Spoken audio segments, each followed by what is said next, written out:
Because I know a lot of people in Michigan that are planning to vote for Trump, and they don't necessarily like him that much, and they don't necessarily agree with him. They're not racist and rednecks, they're actually pretty decent people.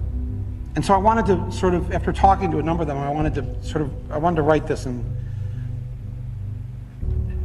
Donald Trump came to the Detroit Economic Club and stood there in front of the Ford Motor executives and said, if you close these factories as you're planning to do in Detroit and build them in Mexico, I'm going to put a 35% tariff on those cars when you send them back, and nobody's going to buy them.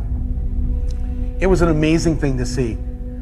No politician, Republican or Democrat, had ever said anything like that to these executives. And it was music to the ears of people in Michigan and Ohio and Pennsylvania and Wisconsin, the Brexit states. You live here in Ohio, you know what I'm talking about.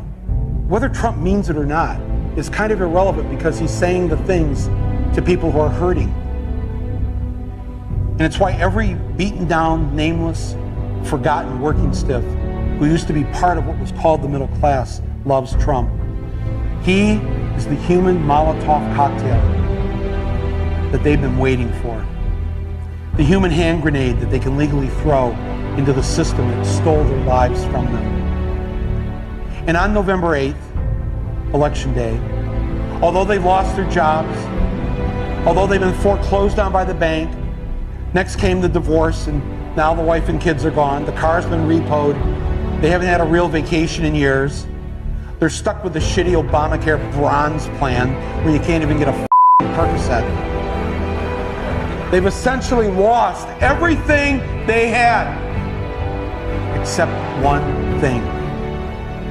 The one thing that doesn't cost them a cent and is guaranteed to them by the American Constitution, the right to vote.